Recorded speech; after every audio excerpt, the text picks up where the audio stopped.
Hello, my dear Leo. Welcome back to Practical Mystic. Now, I'm thankful that I am back after many months na hindi na ako nagta-tarot reading. I'm grateful this time kasi it is actually full moon, full blood moon. And I grabbed the chance na mag-conduct ng tarot reading sa panahon ng full moon kasi it's a time na mas mapa-intense yung psychic abilities ng mga tarot readers kagaya ko. So, wag na nating patagalin. Alamin natin kung ano ang mensahe na nararapat para sa iyo mula sa universe para sa buwan ng September. So, let's dive in. Universe, Spirit. We have here Judgment in reverse.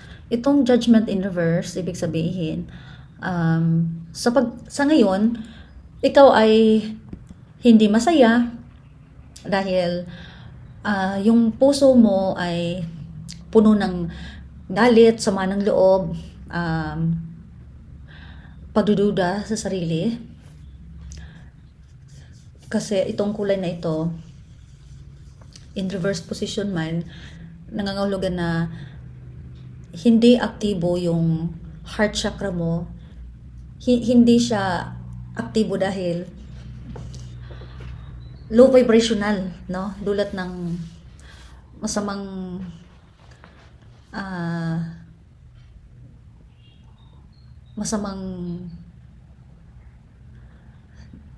ang dinaramdam or parang may sakit na dinaramdam. Galit, puot, panghihinayang, pagdududa sa sarili. Parang pinapaalala ka dito na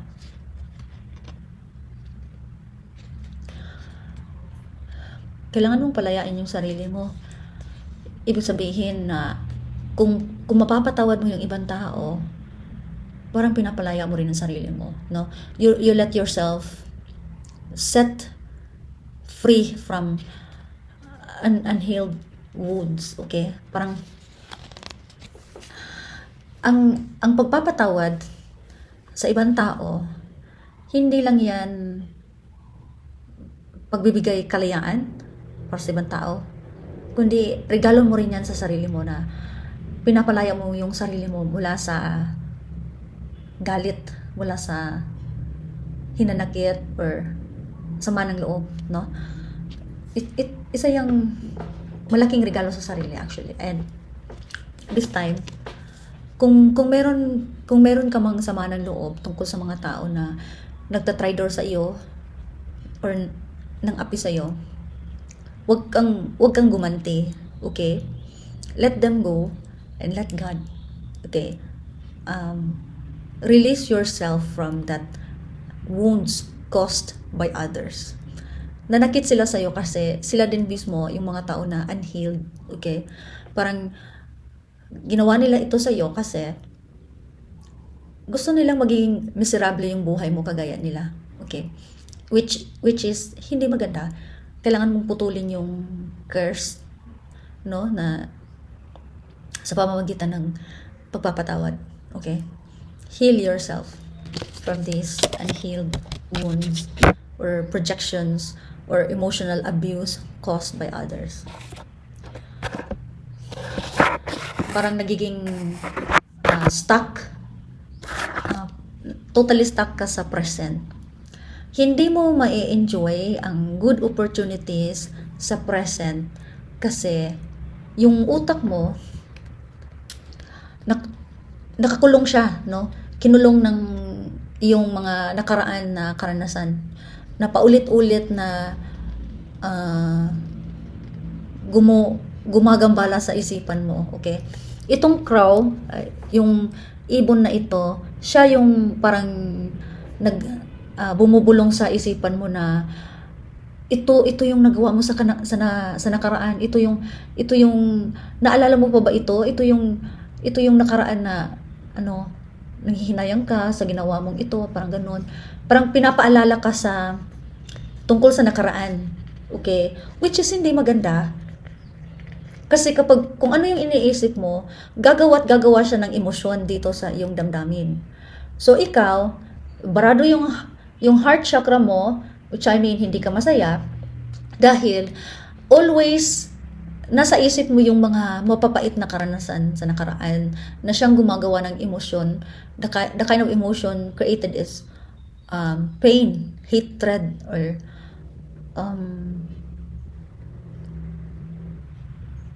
anxiety, parang ganun.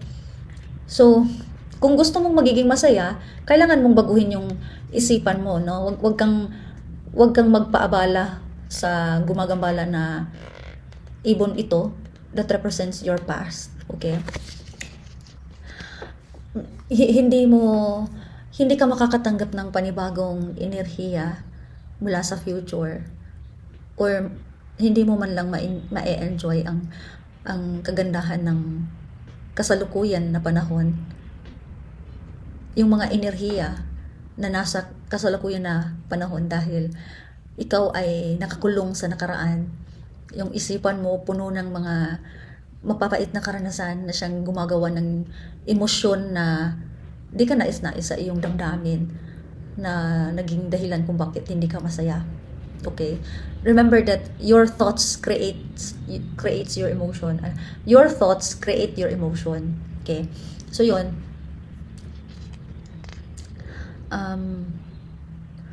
Pero at least, no, ano na lang, lumayo na itong apat na ibon na ito, parang apat na pagsubok, tapos isa na lang yung naiwan dito na ibon na malaki, which means parang ito na yung panghuli na pagsubok na mararanasan mo sa buhay mo sa ngayon. Okay, na kailangan mo talaga siyang labanan, okay? Na this is the last ultimate test that you are facing right now, no? So wag kang makinig sa mga bulong ng nakaraan na ikaw ay hindi magaling, ikaw ay hindi mahusay, ikaw ay napalpak, ikaw ay natalo noon, parang ganon. No. It's a self-sabotaging behavior na magiging stuck ka sa present, okay? Kung gusto mong makatanggap ng panibagong enerhiya sa buhay mo, dapat wag kang makinig dito sa wag mong isipin yung mga nakaraan, okay? If you want to be happy, you have to change your mind. Think of positive thoughts that will make you happy, no? Remember that your thoughts create emotions, okay? So if you want an emotion of happiness, think of events na ikaliligaya mo, okay? And it also entails na kung hindi mo pakikinggan itong ibon na to mula sa nakaraan, or kung hindi mo pakikinggan yung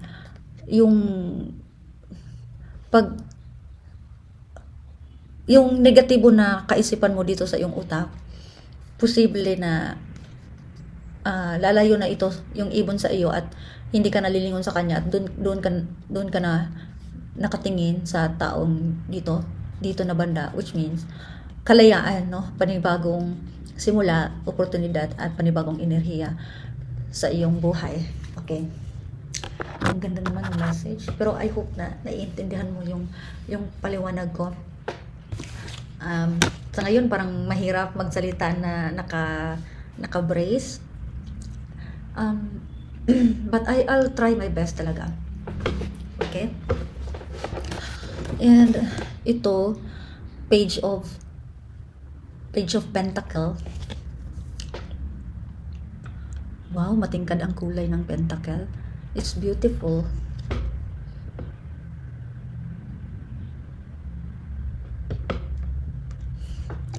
The page of Pentacle. The page of Pentacle is material energy in the element of earth. Pentacle.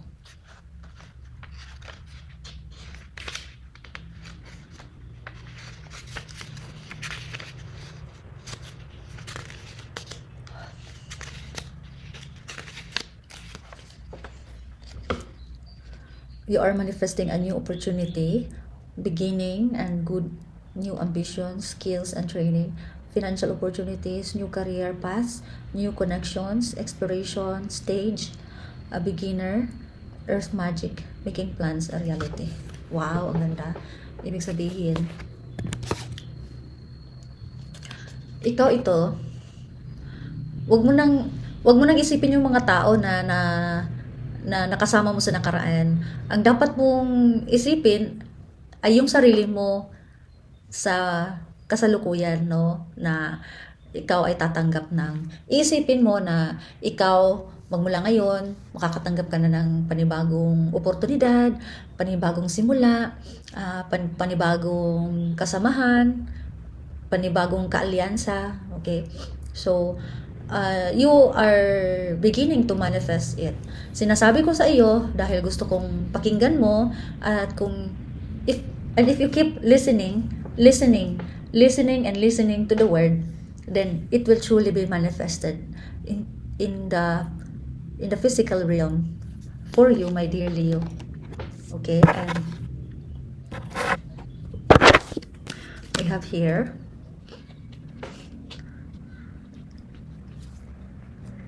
sa karma cards, meron tayong, ang nakuha kong card is houses. And the house is in the 9th house. As if it or they come from all there is, the philosophies and laws involved.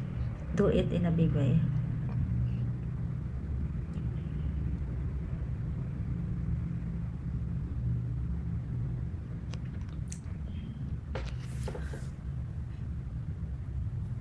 Ang mensahe sa iyo is para mabawasan yung mga negatibong kaisipan sa utak mo, or para malimutan mo yung mga nakaraan na karanasan na gumagambala sa isipan mo, is dapat mong matuto, okay? Mag-aral, no? Punuin mo yung utak mo ng mga leksyon or aralin, kagaya ng aralin sa filosofiya or sa batas, no? Law. Oh yeah. Okay, so kasi kapag wala kang natutunan, yung utak mo is doon siya nag-iisip tungkol sa mga nakaraan. Okay? So you are being reminded na dapat mo lang baguhin yung mga nakalagay sa utak mo. Yung utak kasi natin parang drawer. So dapat, kung gusto kang makakatanggap ng mga panibagong enerhiya, dapat maglaan ka ng espasyo para matanggap mo yon. At ang pamamaraan mo para magkaroon ng espasyo is iligpit mo yung ibang gamit na hindi na kailangan. I-imbak sa utak mo. Okay? So, gumawa ka ng malaking espasyo sa yung mental drawer para mainam ito as preparation sa paparating na mga new energy sa iyong buhay. Yun. Maganda talaga na mensahe kasi you have to declutter your mind. Yung term declutter. And kapag maaalala mo yung mga bagay na may kinalaman sa nakaraan, dapat gumawa ka ng hakbang, kagaya ng mag-aral ka tungkol sa philosophy, mag-aral ka tungkol sa law, para yung mind mo ma-rewire siya, no? Parang mababago niya yung nakaprogram sa utak mo. Okay, para hindi mangyayari na magiging stuck ka sa present. Okay? And sinasabi dito na parang confirmation ito sa page of Pentacles, itong 5 of Pentacles.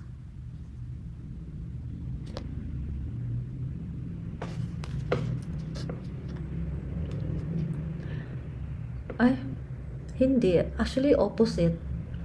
Ito.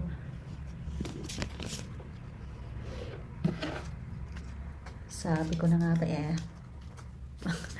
Kukuha ako ng card mula dito sa beginner tarot deck.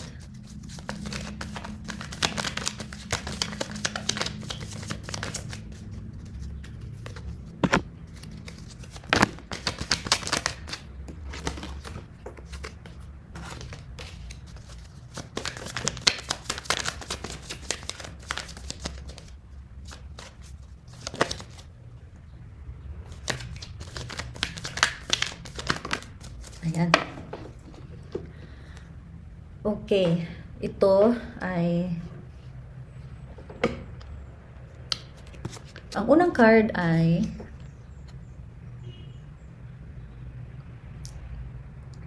Ace of Swords in reverse. Ace of Swords in reverse. Ibig sabihin na parang nakaranas ka ng mental blockage. Okay? Kulang ka ng ideya. And nakaranas ka ng intellectual inability. At saka failure. Ang iba sa inyo nakaranas ng kabiguan. Parang ano siya, ito ay gawa ng ibang tao sa iyo, no? Gumawa sila ng drama para yung utak mo doon sa kanila nakatuon, and kapag inilaan mo yung mental energy sa kanila, magiging stuck talaga yung utak mo, at sila ang dahilan kung bakit nagkaroon ka ng mental blockage, no? Isa na yun sa mga mechanisms nila na only if you give away your power to them, they have the power, they enjoy that power, and that creates a connection to control your mind. So ang resulta is nagkaroon ka talaga ng mental blockage or intellectual inability. Okay? But anyway, you have here the Four of Swords naman. Four of Swords. Four of Swords in reverse.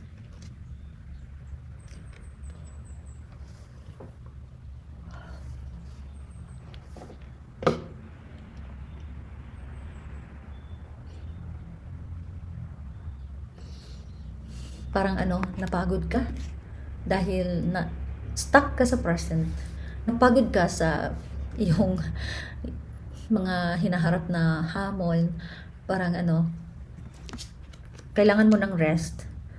Yung sinasabi ko na rest is isang hakbang ba na something gagawin mo para sa ikakabuti ng sarili mo, no? This time, huwag mong isipin yung ibang tao, kundi sarili mo lang yung isipin mo. And you deserve it, no? Sometimes it is good to be selfish. And it's a way for us to replenish ourselves physically, mentally, emotionally, and spiritually. Okay? So, huwag mong isipin yung ibang tao, kasi kapag iniisip mo sila, talagang maiisip mo din yung mga mapapait na karanasan mo sa buhay kasama sila sa nakaraan, okay? Na magiging dahilan na ikaw ay magiging stuck sa present kasi nakakulong ka sa nakaraan, okay? So, you are being reminded na kalimutan mo na yung nakaraan at patawarin mo na yung mga tao na nanakit sa iyo, okay? Okay, next is the Four of Pentacles. Itong Four of Pentacles na positive, actually Four of Pentacles is more of yung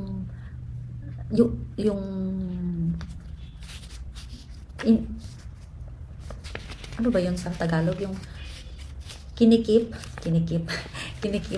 pagtatago, tinatago mo yung kayamanan mo, hindi ka namigay, parang ganun. Four of Pentacles.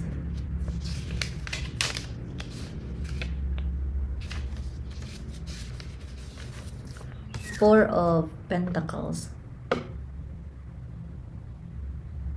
Four of Pentacles na positive. This card leads you to the end of hard times and interrupts isolation and loneliness. Leave behind negative emotions and sorrows, and normalcy will return emotions and sorrows, and normalcy will return quickly. Give back to the poor and unfortunate and those who ask for your help. Magiging masaya ka kung namimigay ka ng grasya sa ibang tao. Okay? Kasi kung ano man yung ipinoproject mo sa universe, through your inner reality, yun din ang the same energetic frequency ibabalik sa iyo, i-project sa iyo ng universe for your outer reality. Yun. So dapat maging mapagbigay ka para mararamdaman mo rin na mapagbigay yung universe mapagbigay yung universe sa iyo. Okay? Yan. And Three of Swords. Three of Swords is more of pain.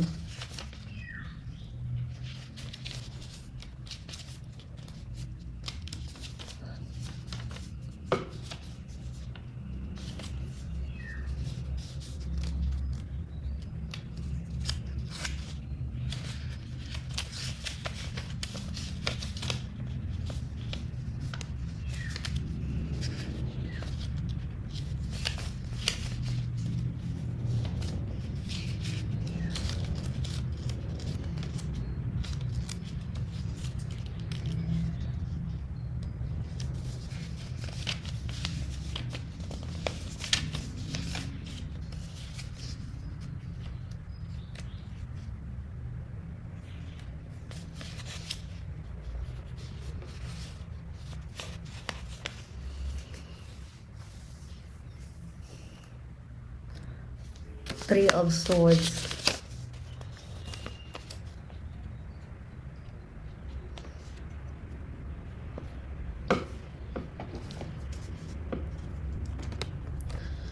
Three of Swords na positive. You will face difficult times and painful trials that will shape you like a smith. Shapes a sword, purify yourself, strengthen yourself emotionally, and be curious. Clear without poisonous intentions. At the end of the darkest night, the end will fight.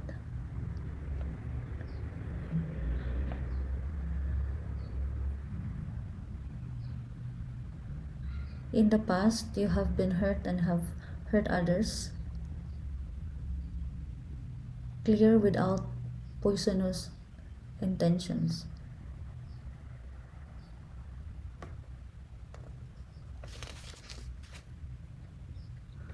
Okay, pangatlong confirmation na ito na barado yung heart chakra mo, hindi ka masaya dahil may mga pagtatraidor na nangyayari na ikinasama ng iyong loob at parang hindi ka pa rin nakamove on. So dapat kailangan mo nang baguhin yung kaisipan mo, tapos patawarin mo sila, and then para makamove on ka sa hinaharap. And you are also reminded na dapat maging maalaga ka sa sarili mo, mahalin mo yung sarili mo, and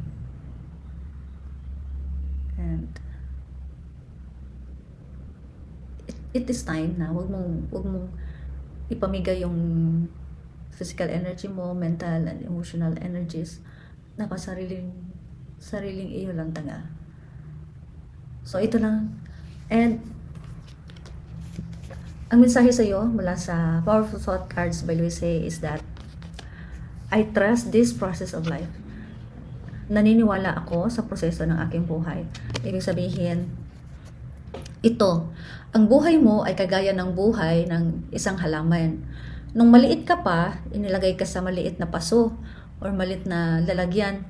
Ngayon, namumukadkad ka na, maganda ka na, may pabulaklak ka na. Ang plano ng hardinero ay ililipat ka sa mas malaking lalagyan. Hardinero. Okay? And pagkatapos ni hardinero,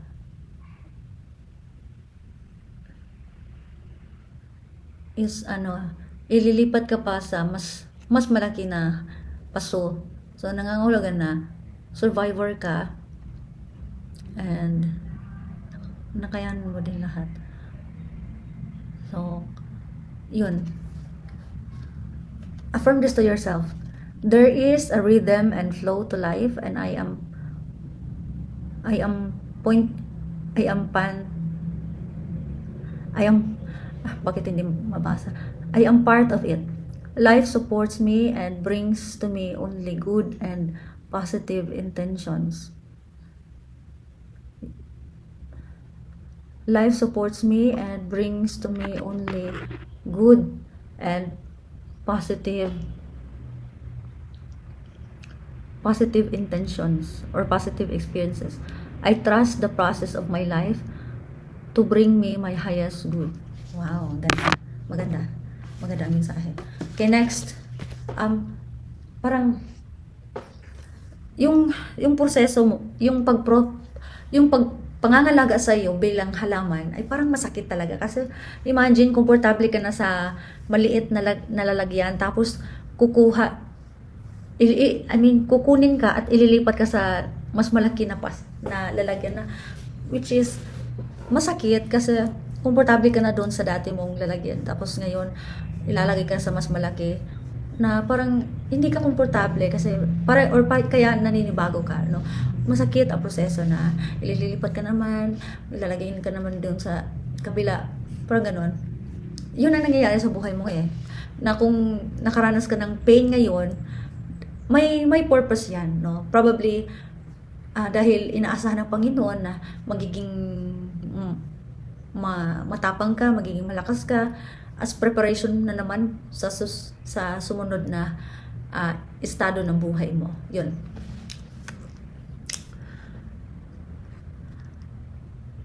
You now create a wonderful new job. Wow! You now create a wonderful new job.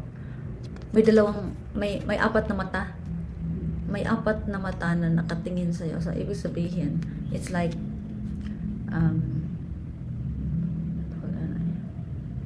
it is like,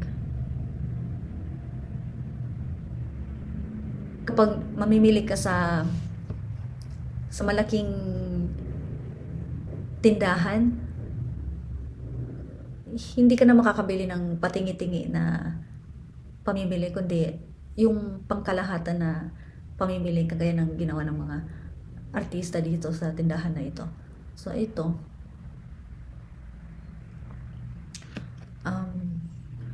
I pray for you na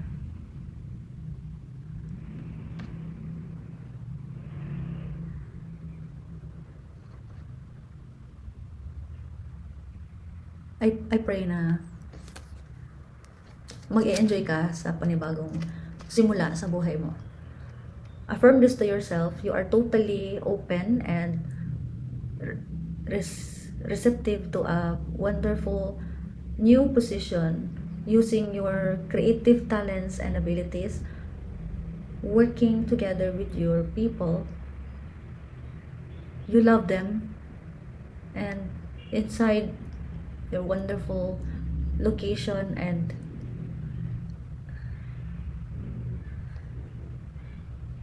earning a good money. Wow.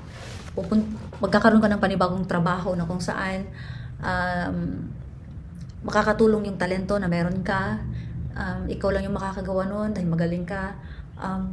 Tapos sa panibagong trabaho na ito is mahahanap mo na si the one, at saka magandang trabaho dahil malaki ang sweldo na deserve mo yan. Okay? So yun lang lahat yung mensahe para sa iyo, my dear Leo. See you in the next video. Goodbye for now.